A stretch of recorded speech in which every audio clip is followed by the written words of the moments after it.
नमस्कार आप सभी को।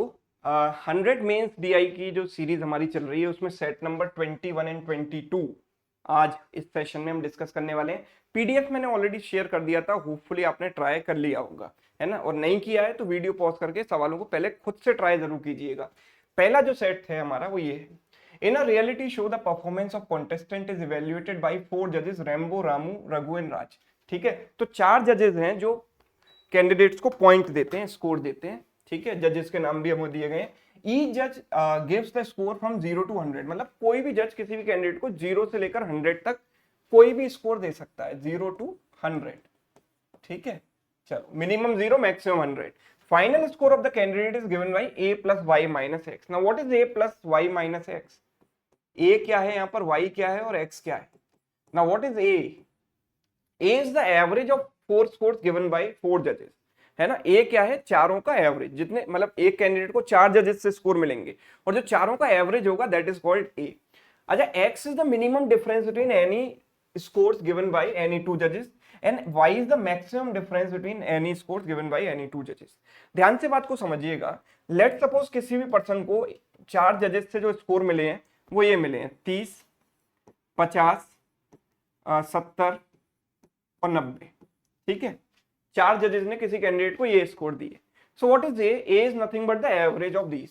तो एवरेज मतलब 30 plus 50 plus 70 plus 90 divided by 4, ये हो गया ए। और y की वैल्यू क्या होगी? y is the maximum difference.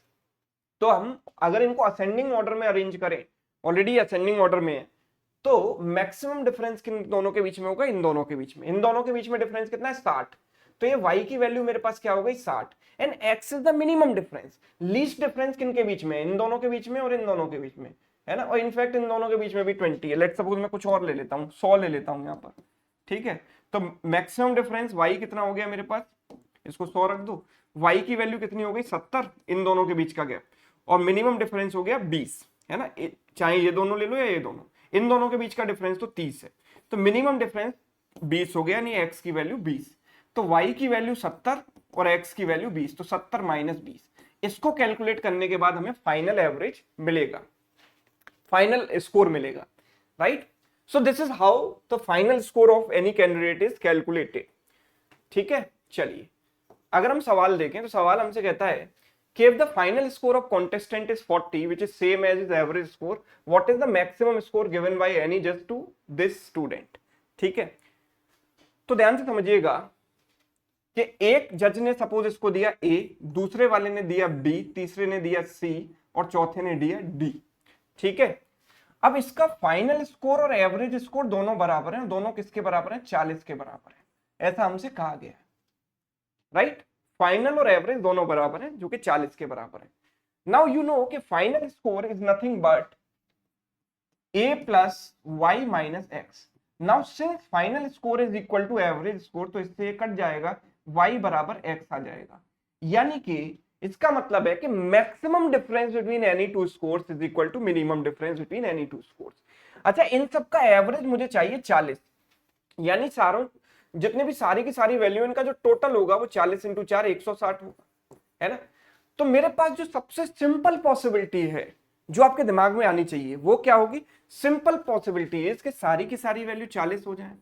अगर सारी की सारी वैल्यू 40 हो गई तो एवरेज भी 40 हो गया, और एवरेज ही फाइनल स्कोर के बराबर है, तो फाइनल स्कोर भी 40 हो गया, राइट। पहली पॉसिबिलिटी तो मेरे पास ये है। लेकिन मुझे क्या करना है? मैक्सिमम स्कोर करना है किसी कैंडिडेट का, एक जज के द्वारा दिया गया स्कोर मैक्सिमाइज करना है, मतलब किसी भी एक वैल्यू को मुझे मैक्सिमाइज करना है। तो मैं सपोज ये मान लूं कि इसने मैक्सिमम दिया और इसको मैं 40 से ऊपर करने की कोशिश करूं, तो जैसे ही मैंने 40 से अगर मैं 41 भी करूंगा ना, बिकॉज मेरे पास टोटल फिक्स है 160, तो अगर मैं इसको एक बढ़ाऊंगा तो कोई दूसरी वैल्यू एक कम हो जाएगी, है ना। तो इससे होगा क्या? कुछ भी नहीं होगा, टोटल और एवरेज तो वही रहेंगे, लेकिन मिनिमम डिफरेंस तो मेरा 0 है और मैक्सिमम डिफरेंस क्या हो जाएगा? 2 हो जाएगा, and 0 is not equal to 2। जबकि मुझे क्या चाहिए था? Minimum difference must be equal to maximum difference. So this thing is not allowed कि आप किसी भी चीज को डिस्टर्ब करें यहां पर। अगर आप किसी भी एक वैल्यू को डिस्टर्ब करते हो, है ना, तो एक वैल्यू को बढ़ाओगे तो कोई दूसरी वैल्यू कम हो जाएगी, जिससे मैक्सिमम डिफरेंस आपका बढ़ जाएगा और वो मिनिमम डिफरेंस के बराबर नहीं आएगा, राइट। मैक्सिमम डिफरेंस और मिनिमम डिफरेंस हमको बराबर चाहिए, वो नहीं आ सकता, है ना। वो तभी बराबर हो सकता है जब मैं चारों की चारों वैल्यूज को क्या रखूं, इक्वल रखूं, राइट। चारों की चारों वैल्यूज को मैं इक्वल रखूं, उसी के बराबर हो सकता है, राइट। ठीक, चलिए, बिकॉज देखो मिनिमम डिफरेंस अभी तक मेरे पास कितना है, 0। इस केस में मिनिमम डिफरेंस 0 है। आप मिनिमम डिफरेंस को 0 से ज्यादा कर सकते हो, 0 से ज्यादा कर सकते हो। अगर मैं इन चारों वैल्यूज को डिस्टर्ब करता हूं, लेट सपोज सपोज एक और पॉसिबिलिटी हम लेते हैं, इसको मैंने एक बढ़ाया 39, इसको 40 कर दिया, इसको भी मैंने 39 कर दिया, इसको 41 कर दिया, सॉरी ये भी 41, ठीक है। इन दोनों को 2 कम कर दिया, इसको 2 बढ़ा दिया, तो होगा क्या, मिनिमम डिफरेंस 0, मैक्सिमम डिफरेंस क्या हो गया, मैक्सिमम डिफरेंस हो गया 2, राइट। तो ये पॉसिबल ही नहीं हो पाएगा। अगर आप 40 40 40 40 के अलावा कोई और पॉसिबिलिटी लेकर देखते हो तो minimum difference equal to maximum difference वाली कंडीशन सेटिस्फाई नहीं होगी। So only this case is possible. So in that case score इसका कितना हो गया, 40, ठीक है। तो फर्स्ट क्वेश्चन लॉजिकल था लेकिन उतना ज्यादा मुश्किल नहीं था, डुएबल था। सेकंड क्वेश्चन की अगर हम बात करें तो सेकंड क्वेश्चन है, if the scores given by any 3 of the 4 जजेस आर 45 49 एंड 52, ठीक है। तो मुझे 3 स्कोर पता है और चौथा स्कोर मुझे नहीं पता, तो चौथे स्कोर को P मान लेते हैं। 45 49 52 and fourth score is let suppose P। ये 4 स्कोर्स हैं, ठीक है। प्रभु एंड देवा, 2 कंटेस्टेंट को 3 स्कोर जो जजेस ने दिए हैं वो मुझे पता है, चौथा स्कोर मिसिंग है। तो what is the minimum possible final score of any contestant. तो फाइनल स्कोर को मुझे मिनिमाइज करना है, तो यहां देखो दिमाग लगेगा थोड़ा। Final score F is nothing but a plus y minus x, ये आप जानते हो, a plus y minus x. Now a की वैल्यू क्या है मेरे पास, ये बताओ। अगर मैं a की वैल्यू की बात करूं तो a is the average of all these, तो एवरेज कितना होगा, 45 plus 49 plus 52 plus p divided by 4, है ना। y मुझे नहीं पता अभी जब तक, और x भी नहीं पता, इसको ऐसे ही रहने दो। What is this, this total is 9 5 14 और 16 कैरी हो गया 1 5 5 10 और 4 14, 146 by plus 146 plus p by 4 plus y minus x। Now 146 by 4 is what, 36.5, right, ठीक है, plus p by 4 plus y minus x. ये हो गई मेरे पास फाइनल स्कोर की वैल्यू। अब मुझे फाइनल स्कोर को क्या करना है, मिनिमाइज करना है, इसकी मिनिमम वैल्यू निकालनी है। अगर मैं ये चाहता हूं कि मैं इसकी मिनिमम वैल्यू निकालूं तो मेरी कोशिश क्या रहनी चाहिए कि p बाई 4 की वैल्यू कम से कम हो, y की वैल्यू कम से कम हो और x की वैल्यू ज्यादा से ज्यादा, राइट। मुझे p बाई 4 को कम से कम रखना है, y को बढ़ाना है, बिकॉज ये दोनों वैल्यू पॉजिटिव है, जितना आप इन्हें कम रखोगे ओवरऑल वैल्यू उतनी कम होगी, और x को जितना बढ़ाओगे, बिकॉज x माइनस में चल रहा है, राइट, x को बढ़ाने पर ओवरऑल वैल्यू कम होगी। तो मेरी कोशिश है कि p की वैल्यू कम से कम रहे, y की वैल्यू कम से कम रहे और x की वैल्यू ज्यादा से ज्यादा बढ़े, ठीक है। लेकिन देखो p का उतना इंपैक्ट नहीं आएगा जितना y का इंपैक्ट आएगा, है ना। मेरी प्रायोरिटी y होनी चाहिए और x होनी चाहिए, p उतना ज्यादा पावरफुल नहीं है। क्यों, क्योंकि p में अगर आप 1 का डिक्रीज करोगे तो ओवरऑल में सिर्फ 0.25 का डिक्रीज होगा। क्यों, क्योंकि यहां पर जो टर्म है वो p बाई 4 है। जैसे कि आप मिसिंग स्कोर को सपोज 44 ले रहे हो तो p बाई 4 की वैल्यू क्या है, 44 बाई 4 यानी 11। अगर आपने 44 से 43 करी तो ये कितना हो जाएगा, 10.75, यानी 0.25 का डिक्रीज होगा। यानी इसमें आपने 1 का डिक्रीज किया तो ओवरऑल में केवल 0.25 का डिक्रीज आ रहा है। तो P is not so much powerful because it is being divided by 4, इसका इंपैक्ट 1/4 रह गया। और y और x डायरेक्ट है, यहां पर y और x को आप जितना जितना बढ़ाओगे, y को जितना कम करोगे ओवरऑल उतना ही डायरेक्ट कम हो जाएगा, x को जितना बढ़ाओगे ओवरऑल उतना ही बढ़ जाएगा। तो मेरी प्रायोरिटी y और x है। अब जरा y और x पर ध्यान दें तो अभी तक जो 3 वैल्यूज मेरे पास हैं इनमें y और x की वैल्यू क्या है, अब याद समझो, ये बात समझो कि इनमें y और x की वैल्यू क्या है, मतलब y is the maximum difference. तो अभी तक मेरे पास जो डिफरेंस है वो इन दोनों में 7 है और x is the minimum difference, तो मिनिमम डिफरेंस इन दोनों के बीच में 3। आप किसी भी सूरत हाल में, किसी भी कंडीशन में x को 3 से ज्यादा नहीं कर सकते। आप वैल्यू, जो चौथी वैल्यू आप कहीं भी रखकर देख लो, जो मिनिमम डिफरेंस है इन दोनों के बीच में ऑलरेडी मिनिमम है, आप इससे कम क्या करोगे, है ना। मिनिमम डिफरेंस को इससे कम कर सकते हो, इससे ज्यादा क्या करोगे, ज्यादा नहीं हो सकता ना। आप कोई भी वैल्यू रखोगे, मिनिमम डिफरेंस आप बढ़ा दोगे, जो डिफरेंस है वो बढ़ सकता है, लेकिन ऑलरेडी इनके बीच में जो 3 का डिफरेंस है that is minimum possible value. इससे ज्यादा मिनिमम पॉसिबल वैल्यू नहीं हो सकती। आप रख कर देख लो, try some random value, you can try let's suppose 60, तो मैक्सिमम डिफरेंस बढ़ जाएगा। ठीक है, तो अब मेरे पास जो मिसिंग वैल्यू है, यानी जो x की वैल्यू है, x की जो वैल्यू है that has to be less than equal to 3, 3 से ज्यादा नहीं हो सकता मिनिमम डिफरेंस। और जो y की वैल्यू है वो मिनिमम 7 है, आप 7 से कम नहीं रख सकते। क्यों? क्योंकि ऑलरेडी 2 वैल्यू मुझे पता है जिनके बीच का डिफरेंस 7 है, राइट। तो जो मैक्सिमम डिफरेंस है वो 7 से ज्यादा कर सकते हो आप, 7 से कम तो नहीं हो सकता, बिकॉज ऑलरेडी एक ऐसा डिफरेंस है जो कि मेरे पास 7 है ना, तो 7 से कम तो नहीं हो सकता ना, तो y has to be greater than equal to 7, right. अब होगा क्या कि मैं जो मिसिंग वैल्यू है p, उसको मैं डिफरेंट डिफरेंट रेंजेस में रख सकता हूं। आप 45 से कम भी रख सकते हो, 52 से ज्यादा भी रख सकते हो, लेकिन इन दोनों में प्रॉब्लम क्या है ये आप समझो, कि अगर मैं जो मिसिंग वैल्यू है उसको 52 से बड़ी रखता हूं, जितना जितना मैं राइट में जाता जाऊंगा मेरे पास y की वैल्यू बढ़ती जाएगी, लेकिन मेरा टारगेट क्या है, y की वैल्यू मैं कम रखूं, है ना। जैसे कि आप सपोज करो कि मैंने मिसिंग वैल्यू रखी 53, तो y की वैल्यू अभी तक मेरे पास 7 थी, जो कि अब बढ़कर कितनी हो जाएगी 8। 54 रखोगे तो y की वैल्यू कितनी हो जाएगी 9 हो जाएगी, जो मैक्सिमम डिफरेंस है वो बढ़ता जाएगा। तो मेरी वो प्रायोरिटी नहीं है, मुझे क्या है ओवरऑल स्कोर को कम से कम रखना है, जिसकी वजह से मुझे y को घटाना है। सो डेफिनेटली मैं इस राइट साइड को प्रेफर नहीं करूंगा, this is ruled out. Same is the case with the left side. आप लेफ्ट साइड जाओगे, लेट्स सपोज आप 40 रखते हो, तो मैक्सिमम डिफरेंस जो अभी तक 7 था वो और बढ़ गया, कितना हो गया 12 हो गया, जबकि मुझे तो इस y की वैल्यू को कम से कम करना है। तो लेफ्ट की तरफ जाओगे तो y की वैल्यू बढ़ती जाएगी, सो वो मेरी प्रायोरिटी नहीं है, तो लेफ्ट की तरफ मैं नहीं जाऊंगा। ठीक है, तो this is also ruled out. तो अब मेरा जो टारगेट है वो यहां होना चाहिए कि मैं y की वैल्यू को कहीं ना कहीं, जो सॉरी p की वैल्यू जो मिसिंग वैल्यू उसको कहीं ना कहीं इन दोनों के बीच में रखूं, है ना। अब इसको बीच में रखूंगा तो ये बात सर्टेन है कि मैक्सिमम डिफरेंस इन दोनों के बीच में ही होगा, क्योंकि ये जो मिसिंग नंबर है वो कहीं ना कहीं इनके बीच में आएगा। तो असेंडिंग ऑर्डर में भी अरेंज करें तो सबसे छोटा नंबर ये और सबसे बड़ा नंबर ये, तो इन दोनों के बीच में जो डिफरेंस है वो फिक्स हो गया 7। अब मेरे y की टेंशन खत्म हो गई कि y की वैल्यू मेरे पास 7 फिक्स हो गई, है ना। अब बची x की वैल्यू और p की वैल्यू।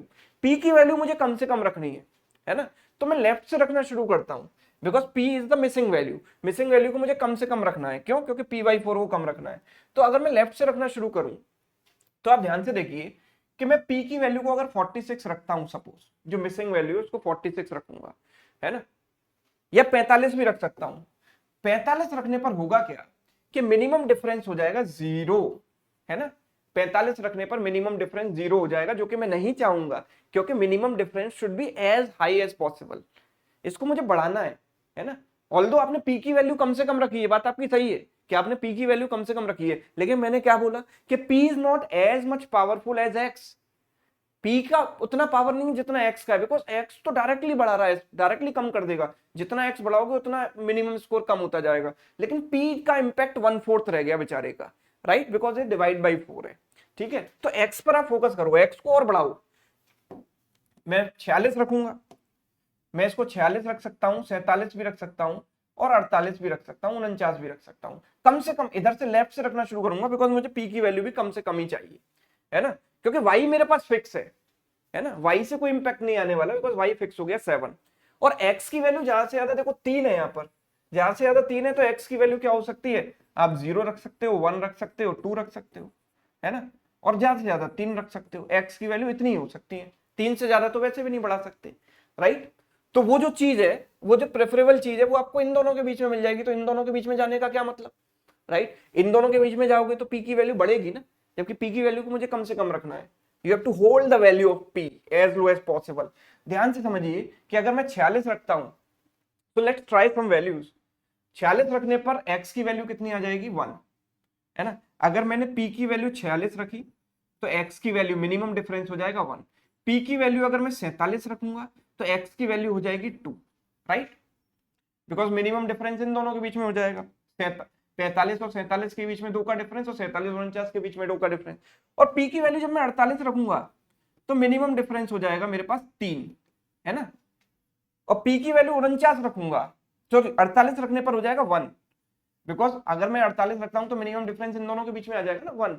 ठीक है, तो आप ये सोचो कि जब आप इनको ध्यान से देखोगे तो यहाँ पर ऑब्वियसली पी की वैल्यू बढ़ती जा रही है जो कि मैं नहीं चाहता, लेकिन एक्स की वैल्यू यहाँ पर मुझे हाईएस्ट मिल रही है जितनी पॉसिबल है, एक्स की वैल्यू 2 है ना। किसी और वैल्यू को रखने पर, पी की कोई और वैल्यू रखने पर 3 तो मुझे वैसे भी नहीं मिल सकता। 3 सिर्फ तभी मिल सकता है कि जब मैं पी की वैल्यू 49 रखूं। भाई अगर मैंने पी को 49 के बराबर रख दिया सपोज, तो एक्स की वैल्यू मेरे पास क्या हो जाएगी, 3 भी नहीं मिलेगा, तब उस केस में तो 0 हो जाएगा, बिकॉज दो वैल्यू अगर 49 हो गई तो इनके बीच में डिफरेंस 0 हो गया। तो ये तो मैं वैसे भी नहीं चाहूंगा। तो मुझे एक ऐसी ऑप्टिमाइज्ड वैल्यू चाहिए जहां पर एक्स की वैल्यू हाईएस्ट पॉसिबल हो। तो एक्स की वैल्यू हाईएस्ट पॉसिबल कहां मिल रही है, यहां पर। ठीक है, एक्स की वैल्यू हाईएस्ट पॉसिबल मिल रही है और पी की वैल्यू मुझे कम से कम रखनी है, तो कम से कम भाई इतनी रहूंगा। भाई डेफिनेटली मेरे पास देखो ये दो केस हैं, आप कहोगे सर ये वाला केस क्यों नहीं ले रहे। इस वाले केस में नो डाउट पी की वैल्यू कम है, लेकिन पी का इंपैक्ट सिर्फ 1/4 का है और एक्स का इंपैक्ट डायरेक्ट है। तो एक्स मुझे बढ़ाना है तो मैं I will prefer this case, है ना। सो this is my preferable case. और अगर आपको फिर भी कोई डाउट रह जाता है तो आप पी की ये वैल्यूज रखकर और एक्स और वाई की वैल्यू रखकर चेक कर सकते हो कि कहां पर आपको मिनिमम मिल रहा है। आई कैन श्योरली से कि मिनिमम हमको कहां मिलेगा, यहां पर मिलेगा, राइट। बिकॉज एक्स की वैल्यू यहां पर हाईएस्ट पॉसिबल है, इससे ज्यादा मैं वैसे भी नहीं कर सकता, राइट, बिकॉज इस रेंज में मैं वैल्यू ले रहा हूं। ठीक है, तो 3 से ज्यादा तो वैसे भी नहीं हो सकती, है ना। इनफैक्ट मैं कोई भी वैल्यू लूंगा, जो भी वैल्यू आप लोगे 3 तो वैसे भी नहीं आएगा। क्यों? क्योंकि आप इस रेंज में वैल्यू को रख रहे हो ना। आप लेट सपोज 50 भी रख लेते हो तो मिनिमम डिफरेंस 1 हो जाएगा, तो 3 से कम ही रहेगा, है ना, 3 नहीं हो सकता। ठीक, तो मैक्सिमम एक्स की वैल्यू 2 ही हो सकती है हमारे पास। तो इस केस में पी की वैल्यू क्या आ रही है, 47 आ रही है। Now we figure out the overall score. Score निकालिए, यहां पर कितना होगा, 36.5 प्लस दिस इज व्हाट 44/4 हो गया 11 और 3/4 0.75, 11.75 प्लस 7 माइनस 2 हो गया 5।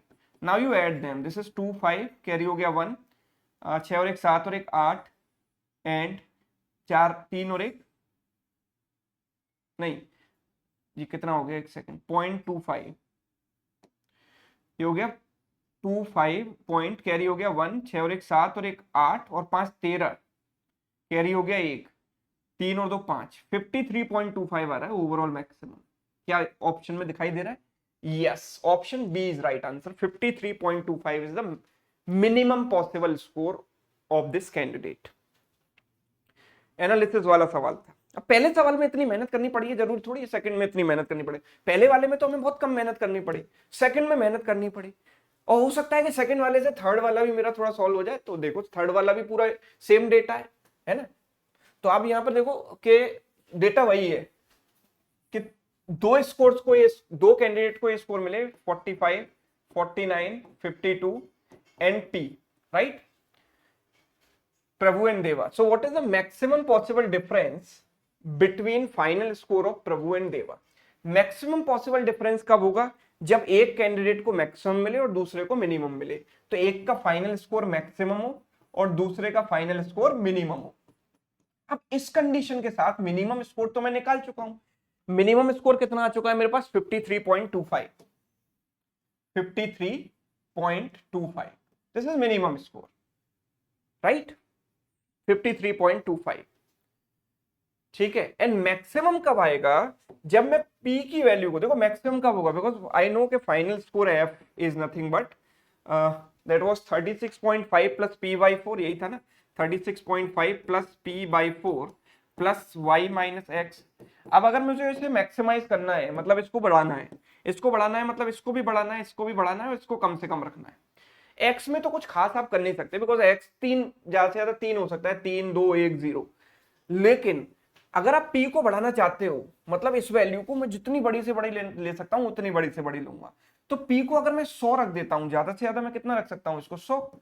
अगर मैं इसको 100 रख देता हूं तो होगा क्या कि पी बड़े से बड़ा हो जाएगा और वाई की वैल्यू भी जो मैं बढ़ाना चाहता हूं वो बढ़ जाएगी, बिकॉज मैक्सिमम डिफरेंस इन दोनों के बीच में आएगा 55।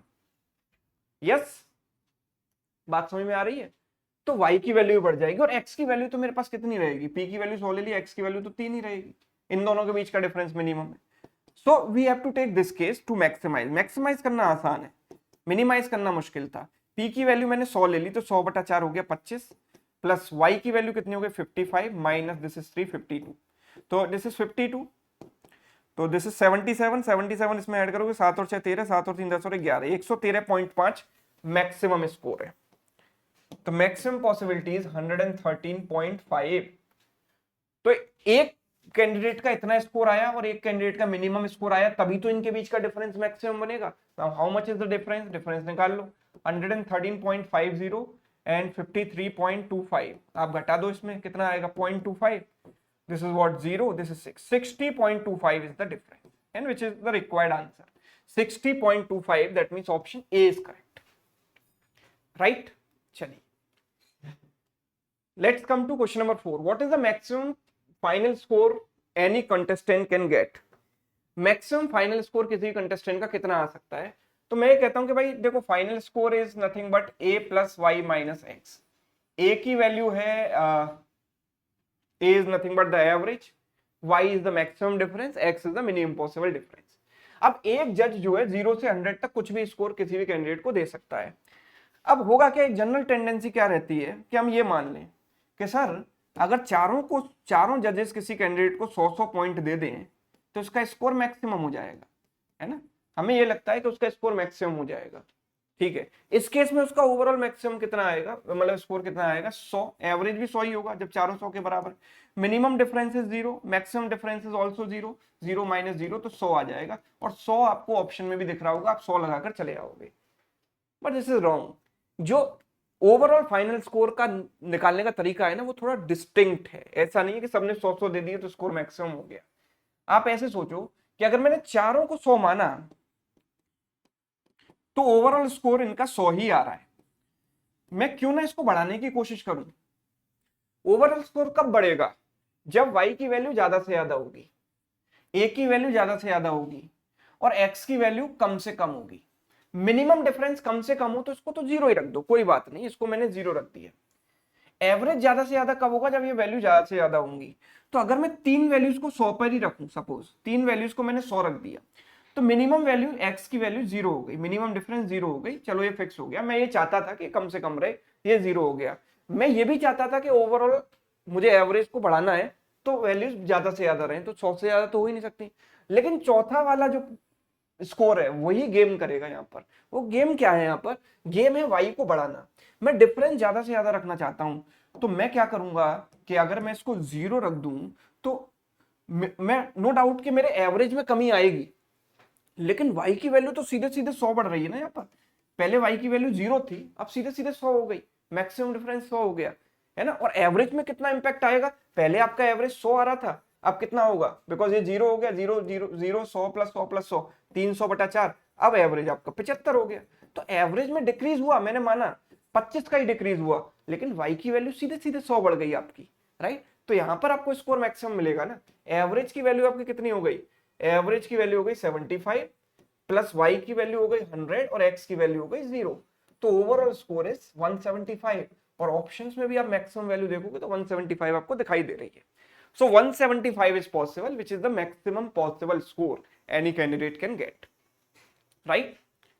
तो this was the first DI जो हमने सॉल्व किया, काफी ज्यादा लॉजिकल था, है ना। आगे बढ़ते हैं नेक्स्ट क्वेश्चन की तरफ। Next question is, Rohan purchased a machine which can identify genuine notes and fake notes, but machine is not accurate. Sometimes it passes fake notes as genuine and genuine notes as fake.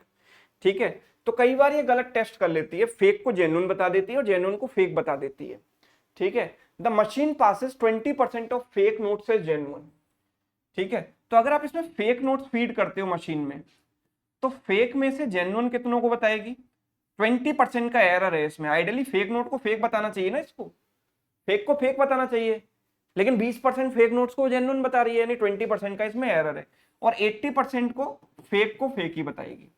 And if you feed genuine notes to this machine, अगर आप इसमें genuine notes feed कर रहे हो तो ये 30% genuine notes को fake बताएगी, तो जेन्युइन बताएगी कितनों को, 70% को, यानी 70% सही बता रही है और 30% केसेस में ये गलत बता रही है। गलत क्यों बता रही है, बिकॉज जेन्युइन को फेक बता रही है, मतलब गलत ही बता रही है।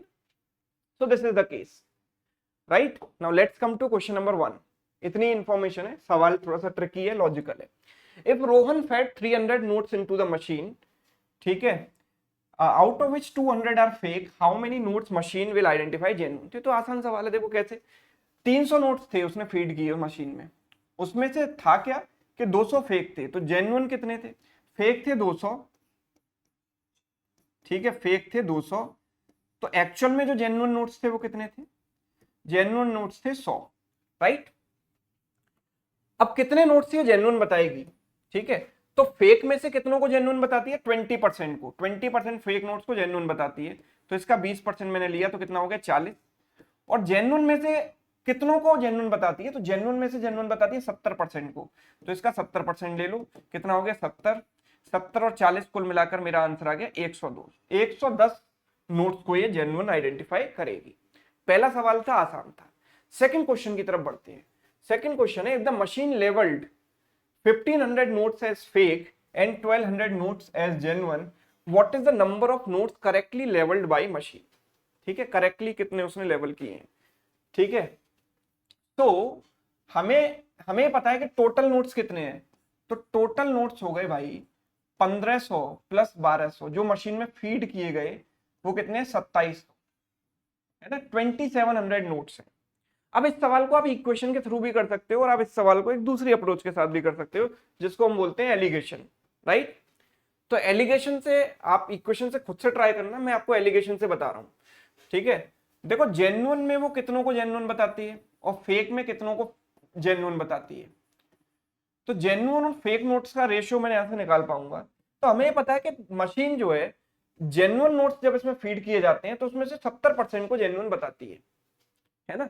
और फेक नोट जब फीड किए जाते हैं तो उसमें से 20% को जेन्युइन बताती है, ठीक है। तो जेन्युइन में से 70% को एक्चुअल में जेन्युइन बताती है और फेक में से 20% को जेन्युइन बताती है।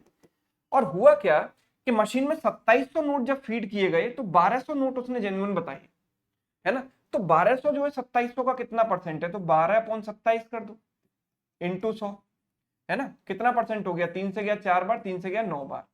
तो इट इज 400/9%, है ना। 400/9%, या इसको हम 4/9 भी लिख सकते हैं फ्रैक्शन में, राइट। तो इसको भी हम फ्रैक्शन में लिख देते हैं। 70% मतलब 7/10, 20% मतलब 20/100 यानी 1/5। और फाइनली भी अगर जेन्युइन का परसेंटेज देखा जाए तो इसने 4/9 नोट्स जेन्युइन बताई, right.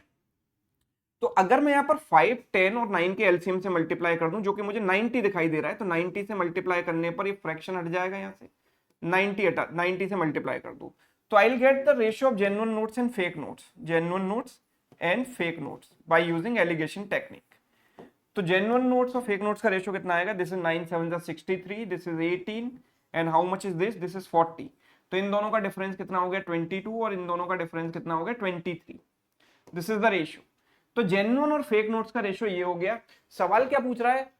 What is the number of notes correctly labelled by the machine. अब ध्यान से समझना, इस रेशियो में अगर मैं टोटल 2700 को डिवाइड करूंगा, तो 2700 को अगर मैं 22-23 के रेशियो में डिवाइड करता हूं, तो 22-23 का समय 45, तो 45 यूनिट की वैल्यू है 2700। तो एक यूनिट की वैल्यू कितनी होगी? 9 से गया 5 बार, 9 से गया 300 बार, 5 से गया 60 बार।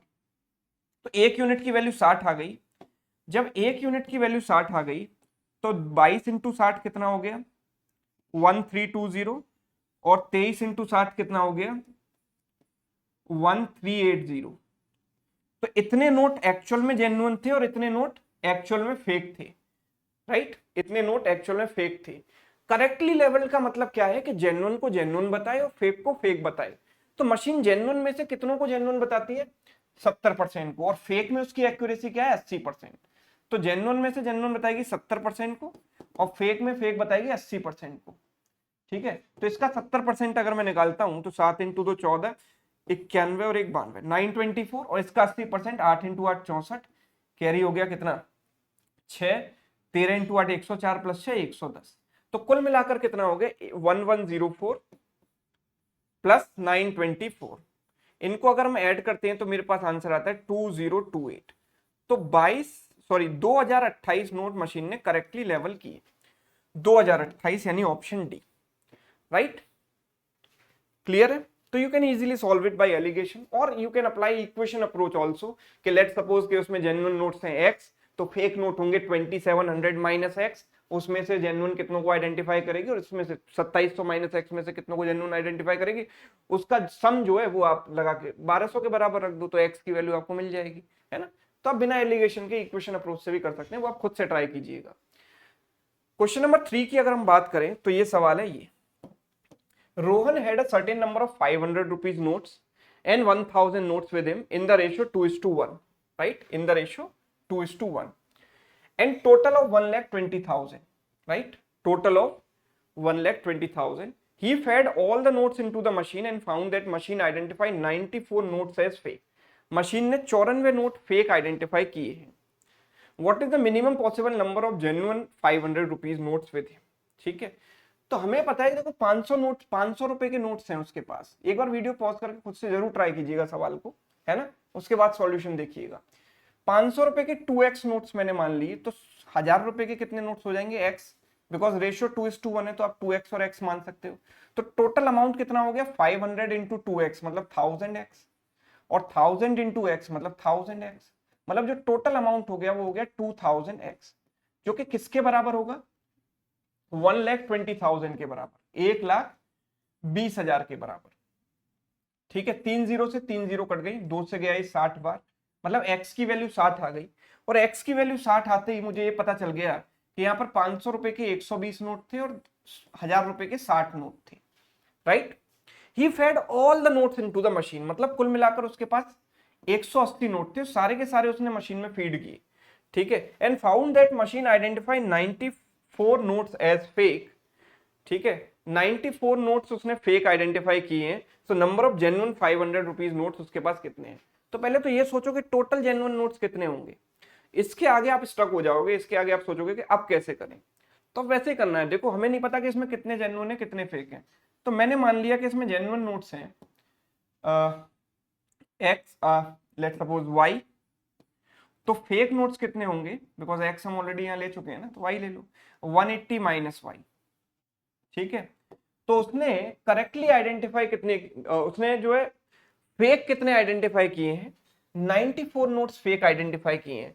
तो जेन्युइन में से वो कितनों को फेक बताती है मशीन, जेन्युइन में से वो 30% को फेक बताती है और फेक में से 80% को फेक बताती है। तो जेन्युइन में से 30% को फेक बताती है और फेक में 80% को फेक ही बताती है। तो 30% इसका कितना हो गया 3/10 y, और इसका 80% हो गया 8/10, 180 minus y, right. And this sum is equal to total number of fake note जो उसने आइडेंटिफाई किए हैं वो कितने 94। So this is equal to 94। So let's solve this. ये हो गया 144, 3 माइनस 8 यानी -5/10 y इक्वल्स टू 94, इससे गया ये 2 times, y/2 equals to what 50, y/2 की वैल्यू कितनी आ गई 50, तो y की वैल्यू हो गई 100। यानी हमें ये पता है कि उसके पास जेन्युइन नोट कितने हैं 100 नोट उसके पास जेन्युइन है, टोटल 500 और 1000 के मिलाकर। अब मुझे सवाल में क्या पूछा है, सवाल कह रहा है कि minimum possible number of genuine 500 rupees notes with him, कम से कम कितने 500 के नोट जेन्युइन होंगे। तो अगर मुझे 500 के जेन्युइन नोट कम करने हैं, मेरे पास जेन्युइन नोट मुझे पता है कि 100 ही है, अगर मुझे 500 के जेन्युइन नोट कम करने हैं तो 1000 के जेन्युइन नोट बढ़ाने पड़ेंगे। आप कहोगे कि सर सारे के सारे 1000 के मान लो, तो 500 के जीरो हो जाएंगे, लेकिन सारे के सारे मैं 1000 के नहीं मान सकता, बिकॉज 1000 के टोटल नोट्स ही मेरे पास 60 है, 1000 के तो टोटल 60 ही नोट है ना मेरे पास।